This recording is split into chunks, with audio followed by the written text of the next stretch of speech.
Já se perguntou qual é o maior labirinto do mundo? Não está no Egito nem foi construído por alguma civilização antiga. Está dentro de você. Um labirinto invisível com paredes mais resistentes que concreto. Um labirinto que você mesmo construiu sem perceber. E hoje vamos explorar juntos como sair dele. Você pode não estar preparado para o que vai descobrir, mas posso garantir que no final desta jornada você nunca mais verá sua vida da mesma forma. Fique até o final para uma revelação que pode transformar completamente sua perspectiva sobre liberdade interior. Existe uma verdade inconveniente que poucos têm coragem de admitir. Você está aprisionado. Não por grades físicas ou por alguma instituição. Você está aprisionado por uma estrutura psíquica que você mesmo edificou ao longo dos anos. Cada tijolo foi cuidadosamente assentado com suas inseguranças. Cada parede erguida com decisões tomadas para agradar aos outros. Cada corredor projetado pelo medo do julgamento alheio. É fascinante como construímos essa prisão psicológica com tanta precisão. Carl Jung, em seus estudos sobre a psique humana, identificou este fenômeno como a criação das persona, aquela máscara social que usamos para nos adaptar às expectativas externas. O problema é que, com o tempo, muitos de nós confundimos a máscara com o rosto. Confundimos o papel que representamos com quem realmente somos. Aquela sensação de opressão que você sente no peito não é apenas estresse cotidiano. É o peso da incongruência entre seu self autêntico e a persona que você apresenta ao mundo. Jung chamaria isso de tensão entre o consciente e o inconsciente, uma batalha silenciosa travada nas profundezas da sua psique. O mais intrigante é que ninguém exigiu esse sacrifício de você. Ninguém pediu explicitamente que você abandonasse suas verdades interiores em troca de aceitação. Foi uma negociação silenciosa que você fez consigo mesmo. Se eu me comportar assim, serei amado. Se eu disser isso, serei respeitado. Se eu esconder aquilo, serei aceito. E assim, gradualmente, você construiu um personagem que nem sempre reflete sua verdadeira essência. Jung chamaria isso de traição do self, quando abandonamos nosso centro psíquico autêntico para satisfazer as demandas do coletivo. Olhe para dentro agora. Faça essa pergunta difícil a si mesmo. Qual parte de você é genuinamente sua? E qual parte foi moldada pela necessidade de aprovação externa? Que aspectos da sua personalidade você suprimiu para se adequar a um molde pré-fabricado pela sociedade? Jung observaria que este questionamento é o primeiro passo no processo de individuação, a jornada de integração dos aspectos fragmentados da psique. Fomos programados para acreditar que o controle é a solução, que se pudermos gerenciar cada detalhe da vida, alcançaremos a plenitude. Esta é talvez a mais sofisticada das prisões mentais, a ilusão do controle absoluto. Jung chamaria isso de inflação do ego, quando o consciente se considera onipotente, esquecendo-se do vasto oceano do inconsciente que influencia nossas decisões. A ironia é pungente. Quanto mais tentamos controlar, mais desconectados ficamos do fluxo natural da vida. Quanto mais tentamos manipular resultados, mais ansiosos nos tornamos diante da inevitável imprevisibilidade da existência. O controle que você acredita ter é apenas uma narrativa consoladora que você conta a si mesmo, enquanto a vida segue seu curso caótico e misterioso. Você já se questionou por que, mesmo alcançando metas estabelecidas, persiste aquela sensação de vazio? Jung explicaria isso através do conceito de falso self. Quando vivemos alienados de nossa natureza profunda, seguindo roteiros escritos por outros. Seus sucessos, suas relações, até mesmo seus pensamentos mais íntimos são contaminados pela preocupação com a percepção alheia. Michel de Montaigne, filósofo francês do século XVI, que Jung admirava por sua introspecção radical, percebeu há séculos o que muitos de nós relutamos em aceitar. O verdadeiro desapego não representa frieza emocional, mas a libertação das correntes psicológicas que nos aprisionam. Jung complementaria essa visão com seu conceito de desprendimento saudável, a capacidade de observar o ego e suas demandas sem ser completamente identificado com eles. Estamos presos não apenas por circunstâncias externas, mas pela compulsão em controlar o incontrolável, pela obsessão em agradar, em nos adequar, em evitar qualquer confronto com o desconhecido. Jung observou que este comportamento reflete nosso medo primordial de enfrentar a sombra, aqueles aspectos de nós mesmos que reprimimos e relegamos ao inconsciente. E se eu lhe dissesse que o desapego que tanto teme é justamente a chave que abre a porta para sua liberdade psicológica? O que aconteceria se você ousasse soltar os mecanismos de controle que mantém com tanta rigidez?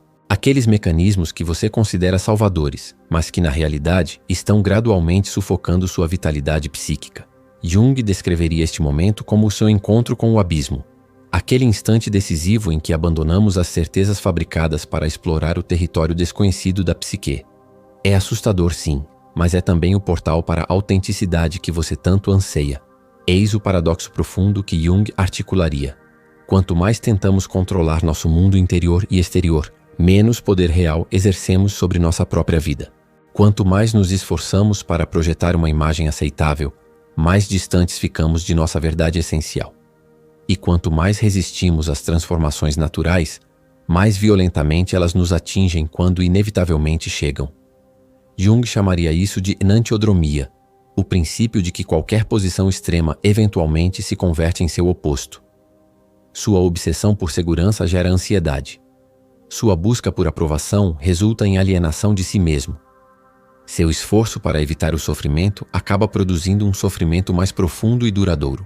A vida, com seu caos inerente e imprevisibilidade constante, não pede sofisticação, mas sim simplicidade radical, a coragem de soltar, de abandonar a necessidade compulsiva de aprovação, de superar o medo paralisante do fracasso, de descartar a falsa identidade construída como escudo contra a vulnerabilidade autêntica. Imagine por um instante como seria existir sem esse medo constante do julgamento alheio. Quem você seria se estivesse livre dessas correntes psicológicas? O que realizaria se soubesse que nenhuma crítica poderia atingir seu âmago? Essa versão liberada de si mesmo que agora vislumbra em sua mente não é uma fantasia inacessível. É seu self autêntico emergindo das sombras da repressão. Jung enfatizaria aqui que esse self não é uma construção nova, mas um redescobrimento do que sempre esteve presente, apenas obscurecido pelas camadas de condicionamento social e adaptação excessiva às expectativas externas. Existe, contudo, uma dimensão mais profunda e sombria nesta realidade. Você resiste a abrir mão do controle porque, no âmago de seu ser, teme descobrir que sua identidade foi tão diluída, tão comprometida pela influência externa, que talvez nada substancial reste quando as máscaras caírem. Este é o que Jung chamaria de terror do vazio. O medo de confrontar o espaço aparentemente vazio quando as identificações artificiais são removidas. Mas aqui está a verdade libertadora que Montaigne intuiu em seu isolamento voluntário e que Jung desenvolveu em sua psicologia analítica. Ao abandonar o que você não é, pela primeira vez se torna possível vislumbrar claramente o que você é. A liberdade que você anseia não está em algum conceito abstrato ou técnica psicológica sofisticada. Está aqui, neste exato momento, aguardando apenas que você cultive a coragem necessária para declarar: não dependo mais da validação externa. Não preciso mais tentar controlar o imprevisível. Não preciso mais representar um papel que não reflete minha verdade interior. Jung enfatizaria que esta declaração não é um ato de rebeldia adolescente, mas o início do processo maduro de individuação, a integração consciente das diversas facetas da personalidade em uma totalidade coerente e autêntica. Agora reflita honestamente. Você está preparado para soltar as rédeas? Ou continuará agarrando-se ao controle ilusório, sabendo que cada dia que passa o afasta mais de sua essência verdadeira? Esta é uma encruzilhada crucial em sua jornada psicológica. Você escolherá permanecer confinado em uma prisão dourada de sua própria criação? Ou aceitará o desafio de mergulhar no desconhecido, enfrentando a vertigem da liberdade autêntica que inicialmente aterroriza, mas que, em última análise, é o único caminho para uma existência plena? Jung nos apresentou o conceito do processo de individuação, aquela jornada interior que nos leva a se integrar aspectos conscientes e inconscientes de nossa psique. Esta é a mesma jornada que agora se revela diante de você, uma jornada de autodescoberta que pode ser perturbadora em seus primeiros passos, mas infinitamente mais perturbador seria permanecer sendo apenas um espectador passivo de sua própria existência.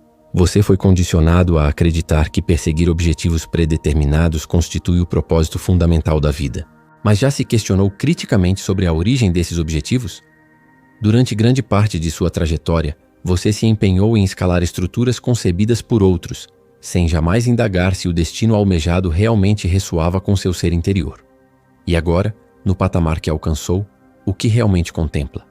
O panorama inspirador com o qual genuinamente sonhou, ou apenas o reflexo distorcido do que projetaram sobre você? Jung observaria que este é o momento do confronto com a persona, Quando começamos a distinguir entre os objetivos autênticos e aqueles que internalizamos para satisfazer expectativas externas, nossa cultura cultiva uma obsessão pela noção superficial de sucesso, propagando a crença de que a consecução de determinadas metas materiais inevitavelmente nos proporcionará serenidade interior. Mas você já refletiu sobre o que constitui verdadeiramente o sucesso? E mais fundamentalmente, o sucesso de quem você está perseguindo? Talvez você já tenha conquistado diversos desses marcos que supostamente deveriam lhe proporcionar satisfação completa. Formação acadêmica prestigiosa, carreira profissional estável, relacionamentos socialmente aprovados. E, paradoxalmente, persiste aquela sensação inquietante de incompletude. Jung identificaria este fenômeno como a voz da alma, aquela intuição profunda que você sistematicamente ignorou, seu self autêntico exigindo reconhecimento. Montaigne, em seu retiro voluntário, longe das distrações mundanas, chegou a uma conclusão perturbadora que ressoa profundamente com a psicologia junguiana. O sucesso genuíno difere radicalmente do modelo comercializado pela sociedade contemporânea. Não se manifesta através de status social elevado, acumulação de bens materiais ou reconhecimento público. O verdadeiro sucesso, aquele que poucos têm a coragem de buscar, consiste em viver em harmonia profunda com sua própria natureza essencial. Jung chamaria isso de alinhamento com o self, quando nossas escolhas externas refletem nossa realidade interior. Mas para isso, evidentemente, é necessário primeiro identificar quem você realmente é, para além dos papéis sociais, expectativas externas e da autoimagem artificial que você projeta cotidianamente. Você se habituou de tal forma à representação contínua que sequer percebe o imenso dispêndio energético necessário para sustentar diariamente uma imagem que não representa autenticamente seu ser. Jung observaria que este gasto psíquico eventualmente cobra seu preço na forma de exaustão emocional, despersonalização e sintomas neuróticos diversos. A psique, entretanto, opera segundo suas próprias leis implacáveis. Mesmo tentando ignorá-la, invariavelmente surge uma força interior que se rebela contra a inautenticidade. Jung chamaria isso de compensação psíquica, o mecanismo autorregulador da psique que eventualmente quebra as estruturas artificiais que construímos. Eis uma verdade simultaneamente desconfortável e libertadora. Enquanto você persistir, escondendo-se atrás de personas fabricadas, jamais experimentará genuína tranquilidade interior. O estresse crônico, a ansiedade persistente e a sensação recorrente de vazio existencial constituem simplesmente as consequências naturais de uma existência vivida para satisfazer expectativas alheias. Montaigne, com sua perspicácia característica que prefigurou muitas descobertas da psicologia profunda, observou claramente que a maioria dos indivíduos prefere a aparente segurança de uma existência desconfortável ao desafio de confrontar as incertezas inerentes à autenticidade. Preferem contentar-se com fragmentos de alegria momentânea a enfrentar o trabalho árduo de autodescoberta. Em qual categoria você se enquadra? Pertence ao grupo dos que assumem o risco do autoconhecimento genuíno ou aqueles que optam por permanecer confortavelmente anestesiados pela rotina previsível? Jung destacaria que esta não é uma escolha trivial, mas uma decisão fundamental que determina a qualidade de sua experiência psíquica. A rotina, como Jung observaria, funciona efetivamente como um poderoso anestésico psicológico. Mantém você ocupado, distraído, aprisionado em um ciclo repetitivo que gradualmente adormece sua vontade autêntica. O que frequentemente passa despercebido é que esta aparente segurança exige um preço exorbitante, a completa abdicação de sua liberdade interior. A liberdade, frequentemente mal interpretada como mera ausência de restrições externas, constitui na realidade um fenômeno psicológico muito mais profundo. Jung a definiria como a capacidade de ser fiel à própria natureza essencial, mesmo quando isso implica desafiar convenções estabelecidas, romper com padrões cristalizados e, ocasionalmente, decepcionar aqueles que ocupam posição significativa em sua vida. Talvez neste momento surja o questionamento: e se, ao expressar minha autenticidade, eu perder tudo o que conquistei até o presente? É precisamente neste ponto que emerge outro paradoxo profundo que Jung articularia através de seu conceito de sacrifício necessário. Se para manter algo em sua vida você precisa sistematicamente falsificar aspectos de sua personalidade, então, fundamentalmente, aquilo nunca lhe pertenceu verdadeiramente. Relacionamentos genuínos, projetos significativos, conquistas que efetivamente agregam valor à existência, todos estes elementos não apenas sobrevivem à expressão da autenticidade, mas florescem substancialmente com ela.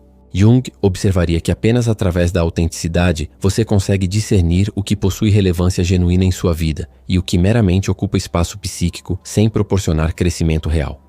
Na realidade, você tem significativamente menos a perder do que imagina e consideravelmente mais a ganhar do que consegue conceber.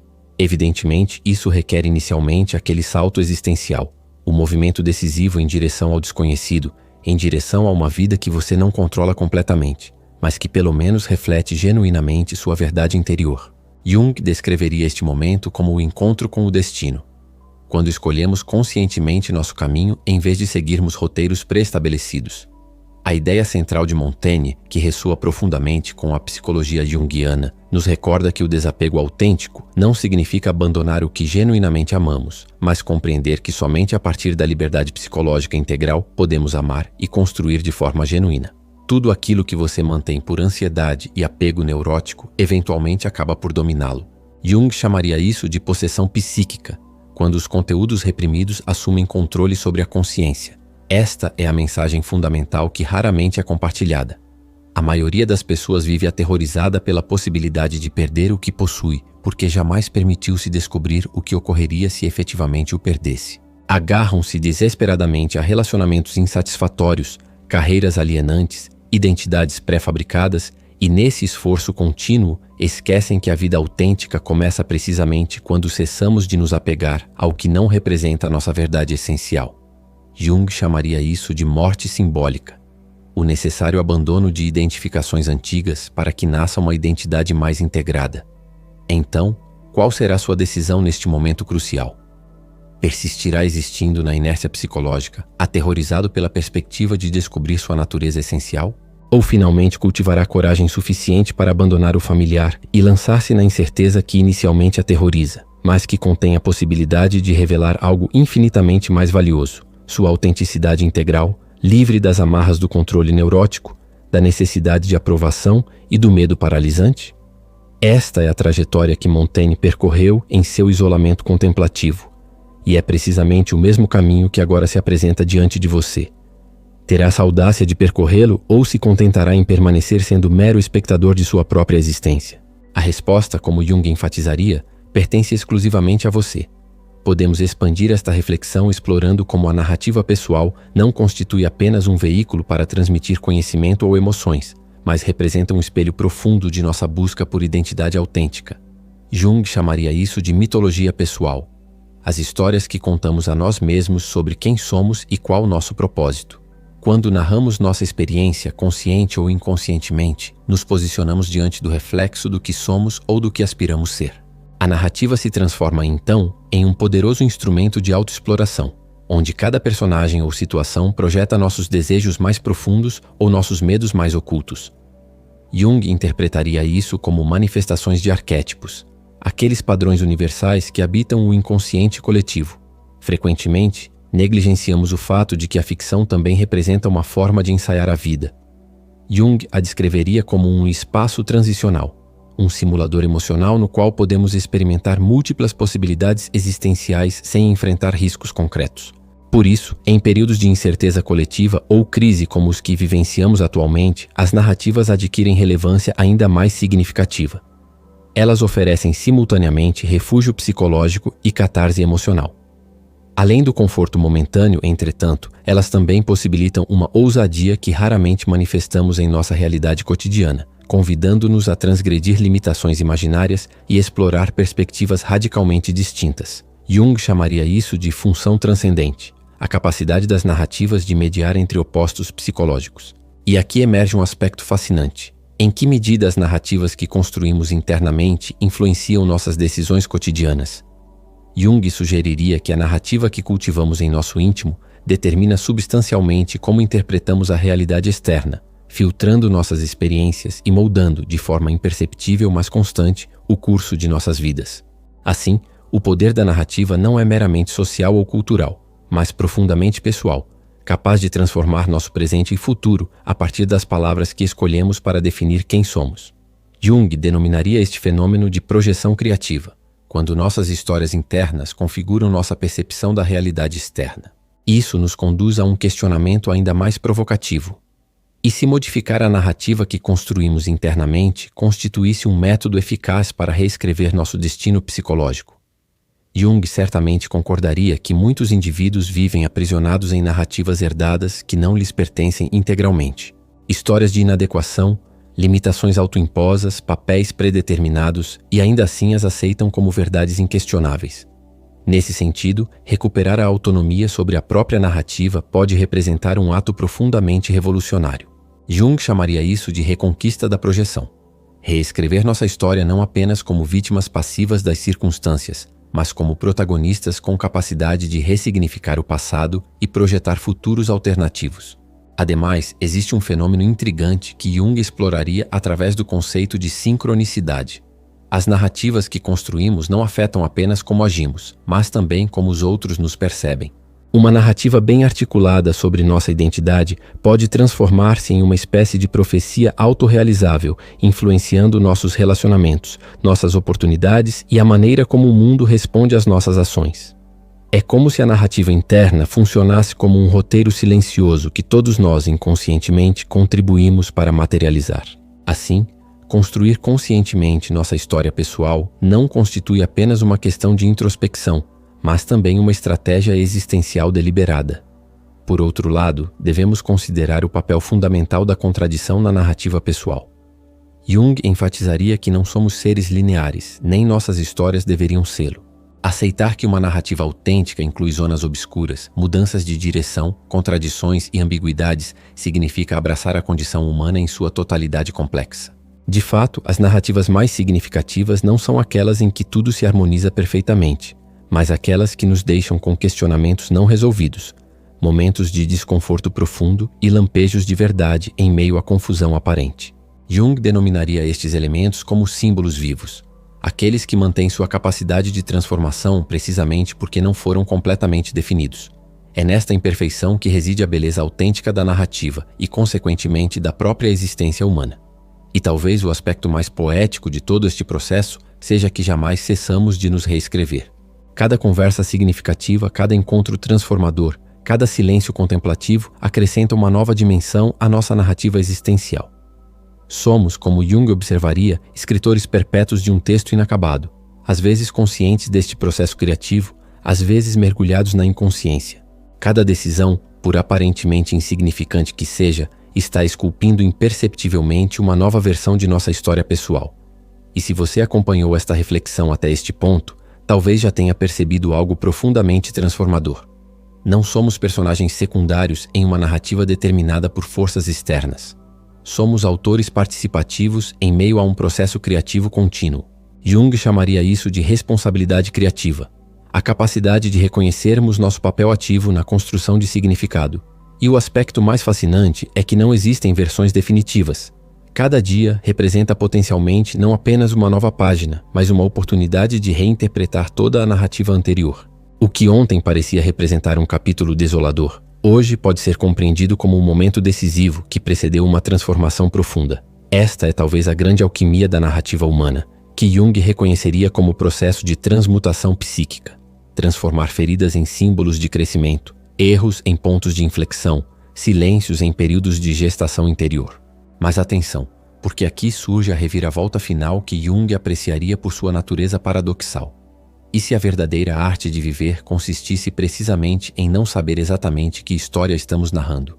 Porque na incerteza também reside uma beleza peculiar. Em não determinar rigidamente se estamos vivendo uma comédia, uma tragédia ou uma epopeia, existe uma liberdade quase mágica. As narrativas mais poderosas frequentemente não são aquelas que culminam em uma conclusão grandiosa, mas aquelas que nos deixam com o impulso de continuar escrevendo, porque intuímos que a história ainda não alcançou seu desfecho natural. E assim chegamos ao término desta reflexão. Embora você compreenda intuitivamente que finais também representam começos disfarçados, o que Jung chamaria de enantiodromia, a transformação de uma coisa em seu oposto. Se algo desta reflexão ressoou profundamente com sua experiência interior, inscreva-se neste canal e ative o sininho para não perder o próximo capítulo desta jornada de autodescoberta.